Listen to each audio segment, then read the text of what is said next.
Comment faire lorsque les organisateurs de ces manifestations choisissent les 167 paroisses catholiques répertoriées à travers la ville de Kinshasa comme point de départ dans une ville de plus de 10 millions d'habitants? Comment faire lorsque les organisateurs de ces marches n'indiquent aucun itinéraire aux autorités urbaines, compliquant ainsi l'encadrement de ces marches par les forces de sécurité? Comment faire lorsque nous voyons certains jeunes torse nu avec des bandeaux rouges autour de leur tête, tenant des banderoles avec des messages politiques violents dans les églises et usant des sifflets en plein culte? Comment faire lorsque certains fidèles catholiques ne partageant pas les mêmes opinions et convictions politiques que ceux qui sont proches d'une frange de l'opposition ne peuvent plus aller librement à la messe, confesser leur foi sans avoir crainte d'être lynchés parce que certains prêtres les livrent à travers leur discours à la vindicte populaire?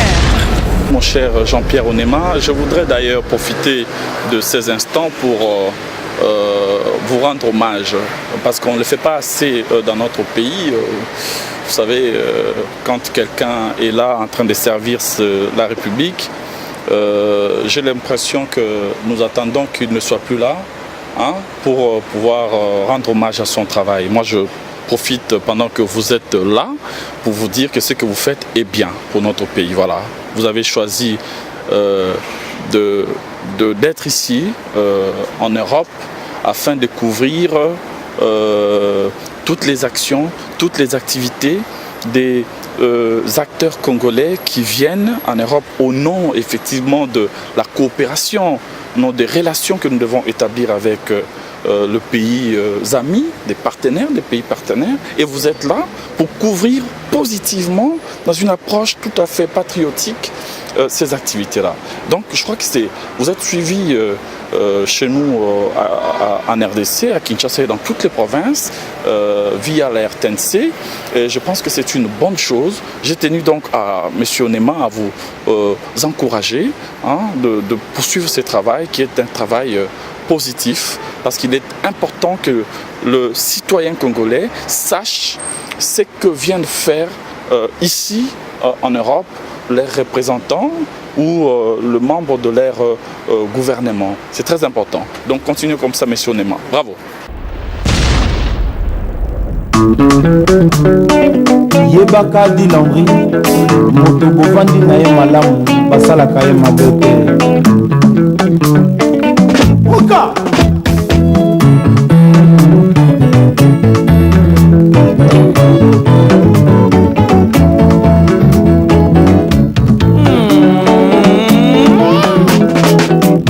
Oh, di Landry, yokanga balasu, bandaka na tangwa pasi. Elozi ebongi nzela mosusu eza te osika moto mofaso obangangi ya pesa oya Landry nakovanda na kobanza ndenge tozalaka kala nzakanga na souvenir alangaka na bafoto ai ya ngai na Landry mawekela nina nzoto yaka ye songawa aiwayo na zwata tembo leli awa mwakote ya yokanga zonge na bana motema ye mpona ngana zwata tese kutu na ngai zema bazofutila Landry abolingo ya mamami iboni ekomi bongo okotikanga na ngoni okoyoka nzango nanga natikala wase bongo lokola bongo ngolo yokendeki ngai mawa na nsema banalalaki te bolingwa bo mwana makambo nanyaya kunganga mpona kuwa mongi ngana melaka te kasi ngana nangweni oyo suseleki nga na motema suka mabanzo oyanga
Vous savez que chaque membre du Conseil des droits de l'homme a un rôle capital à jouer.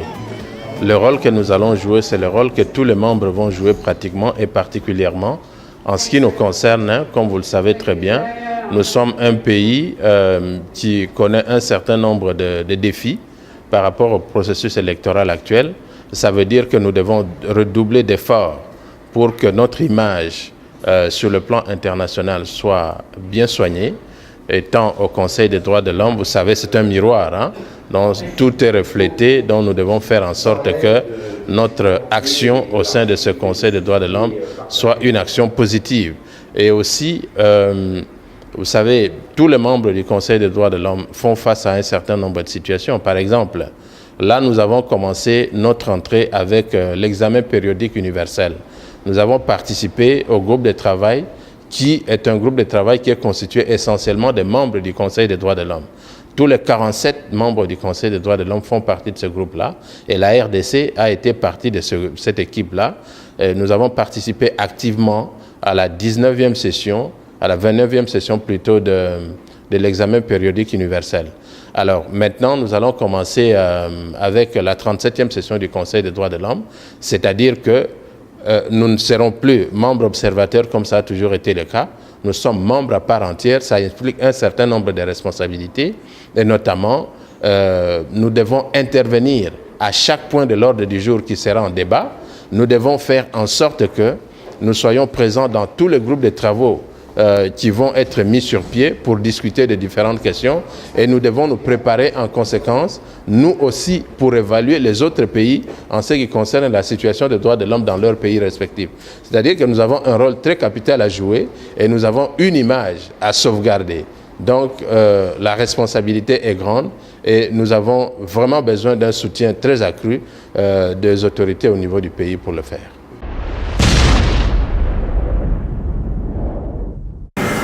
Senhor Presidente, a preservação da paz, estabilidade e segurança internacionais como condições essenciais para o pleno exercício e o gozo dos direitos humanos e a garantia das liberdades fundamentais dos cidadãos devem constar entre as prioridades deste Conselho. Deste modo, consideramos que a busca de soluções políticas negociadas e aceitas por todas as partes envolvidas constitui a base mais sólida para prevenir os conflitos nas diversas regiões do mundo. O governo angolano tem se empenhado, tanto ao nível nacional como ao nível das sub-regiões da África Austral, Central e dos Grandes Lagos, na busca de soluções através do diálogo inclusivo e da concertação de esforços para apaziguar as tensões e prevenir o surgimento dos conflitos. Foi neste contexto que Sua Excelência, o Sr. João Manuel Gonçalves Lourenço, Presidente da República de Angola, e Sua Excelência Denis Sassou Nguesso, Presidente da República do Congo, se deslocaram há 2 semanas a Kinshasa, República Democrática do Congo, para realizar uma cimeira tripartida com Sua Excelência o Presidente Joseph Kabila Kabanga, destinada a analisar a situação política e de segurança neste último país. Com o mesmo objetivo, a Angola, na qualidade de Presidente em exercício do órgão de cooperação em matéria de política, defesa e segurança da Comunidade de Desenvolvimento da África Austral, a SADC, lidera uma missão de manutenção da paz desta sub-região no Lesoto, na sequência da instabilidade vivida neste reino. Monsieur le Haut-Commissaire aux droits de l'homme, distinguées personnalités, Excellences, Mesdames et Messieurs,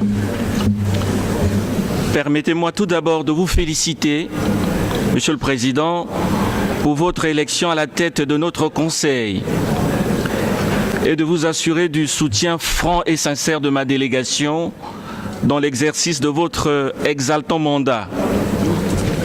À Monsieur le Haut-Commissaire, je voudrais transmettre l'hommage déférent de la République du Congo pour son action inlassable et déterminée dans la promotion des droits de l'homme dans le monde.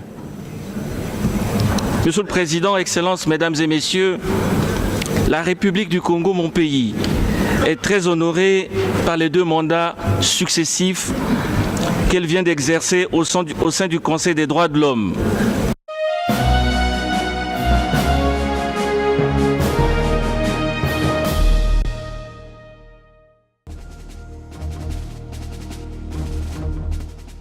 Congratulations. May I now invite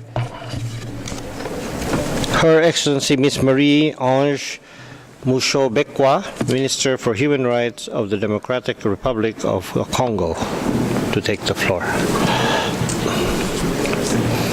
Madam, you have the floor.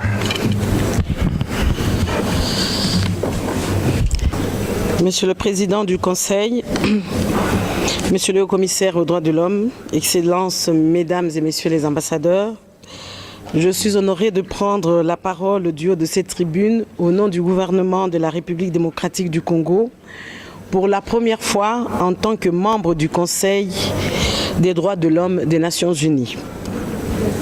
C'est l'occasion pour moi de remercier au nom du président de la République, Joseph Kabila, tous les États membres de l'ONU qui ont placé leur confiance en notre pays en l'élisant au Conseil des Nations Unies aux droits de l'homme pour la toute première fois depuis son existence. À ces pays sceptiques, nous disons de ne pas avoir peur de la présence de la République démocratique du Congo au Conseil des Nations Unies aux droits de l'homme. Nous ne sommes pas des loups méchants qui ravagent tout à leur passage. La RDC est un pays comme tous les autres, avec ses forces et ses faiblesses en matière des droits de l'homme. Une jeune démocratie qui est prête à améliorer ce qui doit l'être et à corriger ce qui nécessite de l'être. En quittant Kinshasa, le président de la République m'a dit ceci, je cite, « Madame la ministre, dites au haut-commissaire que je soutiens personnellement tout le travail que vous faites ensemble pour la protection et la promotion des droits de l'homme dans notre pays. Moi-même, je suis défenseur des droits de l'homme, sinon ce ministère n'existerait pas et aucune collaboration n'aurait été possible avec l'ONU dans ce secteur. » Fin de citation. C'est donc en toute liberté que la République démocratique du Congo a adhéré à tous les instruments juridiques régionaux et internationaux de défense des droits de l'homme et entend les respecter. Monsieur le Président du Conseil, Monsieur le Haut-Commissaire, Excellences, Messieurs et Dames les ambassadeurs, l'année 2018 est une année électorale en République démocratique du Congo. La Commission électorale nationale indépendante a publié le calendrier électoral le 5 novembre 2017. Les 2 chambres du Parlement ont voté la nouvelle loi électorale et le président de la République a promulgué cette loi le 24 novembre 2017. Cependant, le gouvernement de la République démocratique du Congo regrette que ce processus soit émaillé de turbulences. Des manifestations organisées par une frange des laïcs catholiques, soutenues par l'Église catholique, se sont malheureusement soldées par des morts et des blessés. Parmi ces victimes, on compte les membres de la société civile, des partis politiques de l'opposition comme ceux de la majorité, mais également certains éléments de force de l'ordre. Mais je ne peux m'empêcher de soulever certains questionnements devant ce Conseil des Nations Unies aux droits de l'homme. Oui, la liberté de manifester, la liberté d'opinion et la liberté de culte sont des droits garantis par la Constitution en République démocratique du Congo. Mais cela doit se faire dans le strict respect de l'ordre public, comme cela se passe dans tous les pays du monde. Comment faire lorsque les organisateurs de ces manifestations choisissent les 167 paroisses catholiques répertoriées à travers la ville de Kinshasa comme point de départ dans une ville de plus de 10 millions d'habitants? Comment faire lorsque les organisateurs de ces marches n'indique aucun itinéraire aux autorités urbaines, compliquant ainsi l'encadrement de ces marches par les forces de sécurité. Comment faire lorsque nous voyons certains jeunes torse nu avec des bandeaux rouges autour de leur tête, tenant des banderoles avec des messages politiques violents dans les églises et usant des sifflets en plein culte? Comment faire lorsque certains fidèles catholiques ne partageant pas les mêmes opinions et convictions politiques que ceux qui sont proches d'une frange de l'opposition ne peuvent plus aller librement à la messe, confesser leur foi sans avoir crainte d'être lynchés parce que certains prêtres les livrent à travers leurs discours à la vindicte populaire? Monsieur le Président du Conseil, Monsieur le Haut-Commissaire, Excellences, Mesdames et Messieurs les ambassadeurs, comment faire? Dites-nous franchement comment faire qu'un seul pays du monde qui a déjà autorisé des marches avec 167 points de départ, sans itinéraire précis et clairement tracé, et qui les a parfaitement encadrés, nous disent comment faire. Comment faire, Monsieur le Haut-Commissaire? Dites-le nous, comment faire? Je vous remercie. Thank you very much, Democratic Republic of Congo. May I now, Madame, félicitations. May I now invite His Excellency Mr. Jeffrey Onyama, Minister of Foreign Affairs of Nigeria, to take the floor.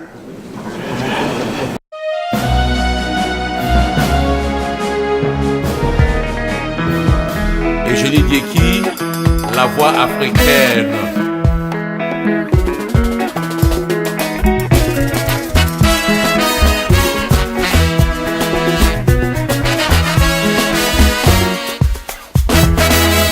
Mwasi ya moto, elengi mingi na koluka. Mwasi ya moto, projet promesse kilikili. Kasi ya ye, luka ya ye mwasi omona ye. Boko tabanako, bongo boka masuka ya makambo mama.